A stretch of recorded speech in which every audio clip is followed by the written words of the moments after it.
President Bola Ahmed Tinubu must harm the Igbo youth, train them so they can chase away IPOB and ESN from Biafran land. This came from Sheikh Gumi. What are your opinions this morning about that particular topic? Sheikh Gumi cannot advise Tinubu on what to do about insecurity in the southeast. And again, he should actually understand that we Igbos are not animals like people from his contraption. We are Igbos, we are Christians, we don't like taking people's life. Demising, disaliving people, our tradition is against that. What we do is we live life, we live long, we grow old, we meet our Savior or Creator. Gumi can never come out with Arabic, Islamic ideologies of wasting of blood, forcefully demising people, taking people's life. We can't do that. And again, Tinubu will not accept that. And if he does, we are Igbos, we don't accept it. Maybe they will just count money and give Igbos to power. Igbo used to buy arms, and they will use the money for themselves. We have Agune Chamber as security outfit in Igbo land. Ebubago has been decimated because of their ill activities, fatal, activities in the southeastern Nigeria. So that's why Ebubago is not working. But Agune Chamber has come in Anambra State. It's a security outfit that has discovered many criminal hideouts in Anambra State just within a space of 2 weeks. A hotel with multiple graves at the topmost floor. We saw it yesterday, Anambra State. They took action. Federal Anambra State government has bulldozed the hotel. We can never give our youth arm. Sheikh Gumi's father, his kinsmen, his children, his community, his state should be preparing on how to provide solution to the insecurity in his state. He is supposed to provide the arms for the youth of his state to go into the bush, start disaliving Boko Haram, kidnappers, Fulani headers, and other miscreants in his state. Sheikh Gumi should take that advice back to his state. Not Igbo land. We are not fools. Igbo man can never stoop so low, taking an advice from a man that has been befriending bandits for the past 10 years. You are right.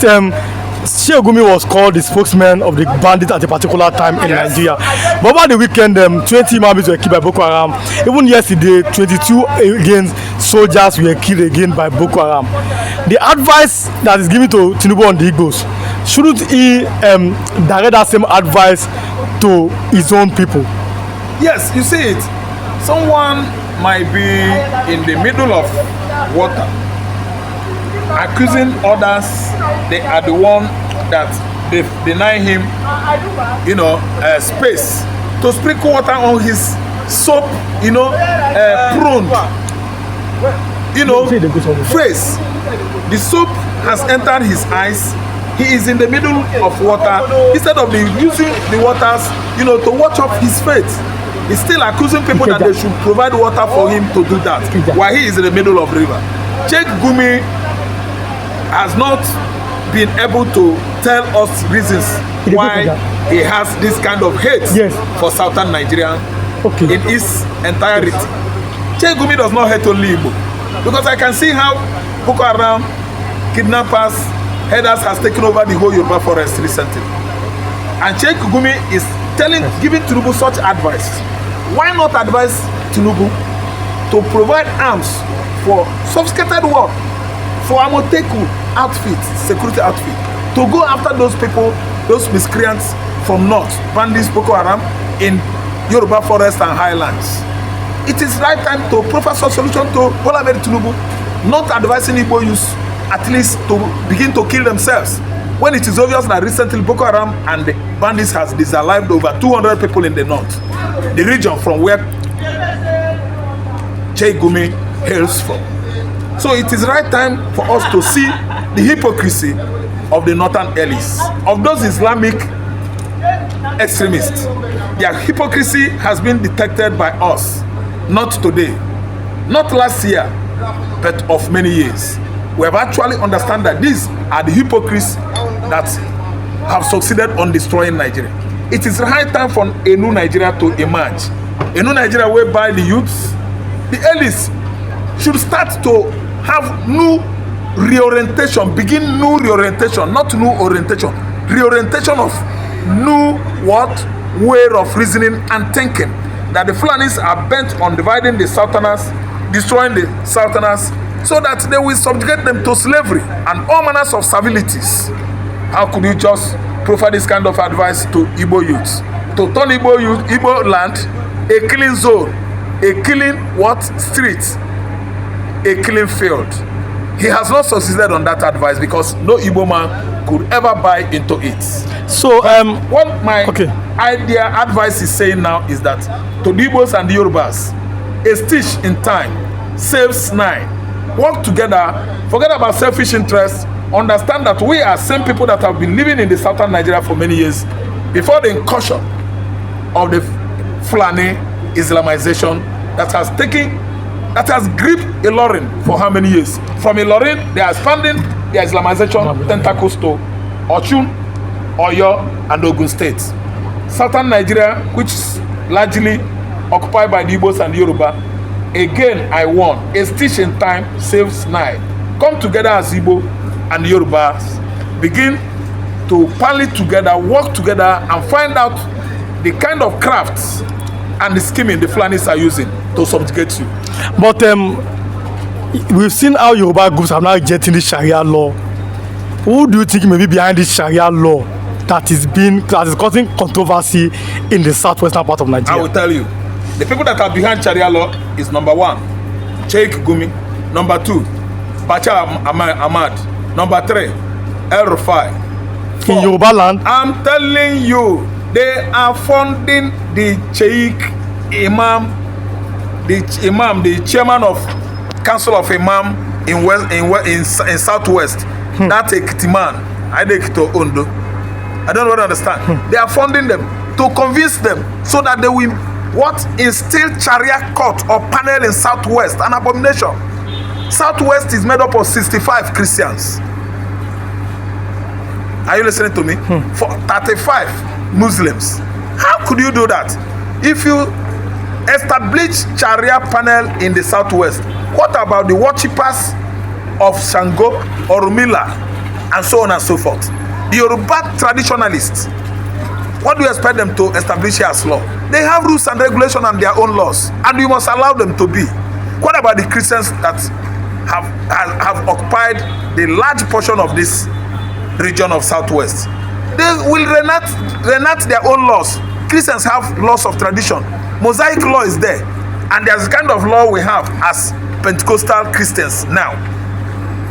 We shouldn't allow it. I'm an Igbo man. We shouldn't allow Sharia court, Sharia judgment, Sharia rules and regulations in Southwest. A stitch in time saves 9. This was how they come like water in Turkey. Turkey was feeling reluctant and docile until it has taken over the whole Turkey today. Today in Turkey, Turkey has become an Islamic country, which made the EU to excommunicate, not only excommunication, but banish Turkey from EU member nation. Finally, as we are closing, final thoughts here. Simon Ekpa, is it the problem of the insecurity in Nigeria? Osbola Ahmed Tinubu was very happy that he was arrested by the Finnish authorities. Is Simon Ekpa the problem of Nigeria? I mean, in terms of insecurity. The arrest of Simon Ekpa, I thank you for that question you asked me. In Finland, for how many months now? Has it stopped lack of electricity, 24 hours electricity in Nigeria? Okay, now that Ekpa has been arrested, Nigeria is getting light 24 hours now, Abi. Thank you so much. A bag of rice is now costing 20,000 in Nigeria because Ekpa has been apprehended. Has that stopped the excruciating economic situation of this country? We are going through hell now. Nigerians are not eating 3 square meals a day. Anybody that eats 3 square meals a day, go and investigate. I'm sending you. It is luxury now to eat egg and bread. It is luxury now to drink Milo, Ovaltine, and the Cadbury Bonvita in a country that is full of what surplus of all human basic needs, all essential commodities are made in Nigeria. Think about Cadbury Bonvita, think about Nestle Nigeria Limited. They produce every beverages, vitality drinks, very cheap. 90s. Today, we could not afford all these basic needs. We can't meet up with all these, basic commodities. Okay, arresting Simon Ekpa is trying to make dollars 1 to naira. Oh, dollars will no longer be 2,000 per dollar if they bring Simon Ekpa. See, I don't know what Tinubu wants for Igbo man, and I don't know the reason why Tinubu is at loggerhead with Biafran nation to the level of seasoning in his farm. I don't know his fruits. There is no way. We know you. Immediately we establish Sharia now. Extremists will start. Immediately, Sharia law was established in the north. What followed? Boko Haram. What followed? Iswa. What followed? Lakurawa. What followed? Bandits. So there is something that is supposed to set as a goal, that we should use as a goal, that okay, this is what we want to emulate. That's a particular place where they are practicing Sharia. This is what they were able to achieve. But we have seen a place where they adopt Sharia. It doesn't bring anything to their table. Recently, there is a tax reform bill, and it's so what each region are bringing to the table. The northerner has to us because of insecurity, and what brought about it? Extremism. This is how it started. Yoruba will say, if we don't kick out Sharia law in Yoruba land now, if we embrace it and we say that there is no problem, since they say it's going to be only for the Muslim and it's not going to be for the non-Muslim. What happened to that is as a woman that was stoning at Igbo. What happened to her? So if we allow them to breathe in, they will want to push everybody away. They will want to have a particular place and call it a Muslim community and disallow other people to practice their religion. Why not live and let others live? Another thing is that these people, they forget that it's a Fulani agenda to put Nigeria under their ruling, under their belief that they want to buy the whole Nigeria, under the idea that they want to make Nigeria their conquest, which they have been on it for a very long time. With Madam Fodio, try it. After his exit, there is another war in making attempt that they make the whole Southwest their conquest. That one even promised that he's going to wash his sword inside the Atlantic Ocean. That their idea has not died. And who are the people that are using to promote it? The Mugun in Yoruba land. The Mugun Obas, like Oluwo. The Mugun Oluwo declared himself an emir at a particular time in Yoruba land. That one is a disgrace to Yoruba nation. Oluwo is a disgrace to Yoruba nation. Do you know that some of them, they will be kicking against having a Yoruba nation? They will say they want an Islamic nation, not Yoruba nation. Because they feel threatened in Yoruba land. And like I usually say that, they feel this inferiority complex. But then the question is, how did Yorubas now become, or they're now becoming extremists? Yorubas are known to have families of Muslims, of Christians, of traditional worshippers, without no fight. Who are those that may be infiltrating Yoruba land in trying to cause a religious a crisis in Yoruba land? Mr. Arilwan, let me tell you, we have extremists among us before. It's just that it is the tolerancy of Christian that make it not to degenerate into something else. We have them, religious intolerance, and feel the type of imposing their religion on the other, and this idea of not feel safe. Muslim feel not safe. Muslim feel inferiority complex is worrying them. Let me tell you, hardly you will see any Sunday service every Sunday you will see, as you are observing Christian service, Muslim, they are also in the mosque. Doing what? Try to make sure that their children don't go to church. If you train your children well, they will not go to church.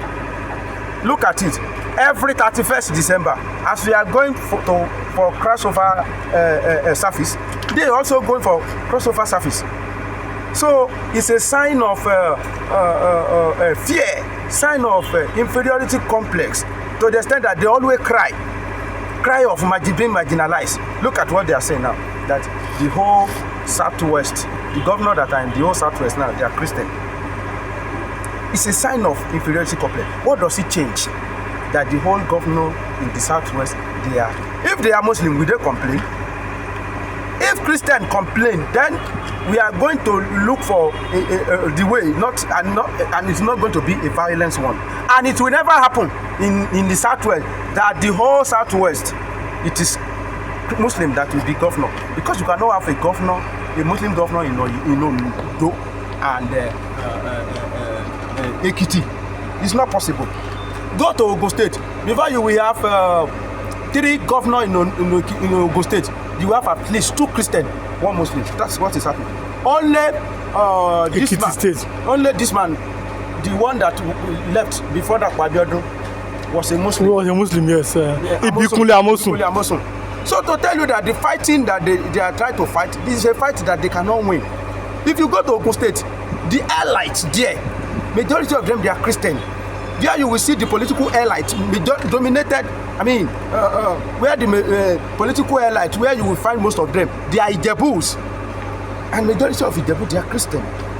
Look at historically, Obafemi Awolowo was a Christian. Obasanjo was a Christian. He's a Christian. This man, Osinbajo, is a Christian. Out of the governor that we have had, it was only Amosun, and you want to lay claim to the ownership of Ogun State as if it is a Muslim state. So all this, a particular reason that this state is a Muslim state, that one is a Muslim state, but they were unable to get what they want there, and they will be claiming that they are the one that dominated Southwest. So they want to gag the Christian and the traditional worshipper and make sure that they put us under the ruling of a Fulani oligarchy, which we are not going to agree. So I'm here to support every means Nigeria want to, the Southwest, we want to use to pursue Sharia law out of our land. We don't want it, and that is the end. Period. There's nothing anybody can say about it. President Bola Ahmed Tinubu said over the course of the weekend that one Nigeria is not negotiable, and we will try as much as possible to keep the nation as one. What are your opinions this morning about that? Well, President Bola Ahmed Tinubu, that's what he will say. I will not expect something less from a sitting president, even if it is a Igbo, an Igbo man that is there. That's what he's going to say. If Obi is there, Obi will not tell you that he's ready to divide Nigeria. Although some of mess that his own people will be doing, he may not concentrate on it so much, but he will not tell you that let's sit down and divide this country. I don't know a president that will say let's divide this country. But after that one, let's see what the decision that President Bola Ahmed Tinubu is taking. Is systematically restructuring this country. And that is one of the statement that he made, that we make sure that we do everything possible to make this nation stay as one. What are the steps he's going to take?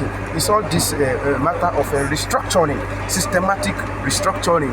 And I want to tell you that this is the first time of President Bola Ahmed Tinubu. We should expect more. In the second time, we are going to see more steps taken that to show that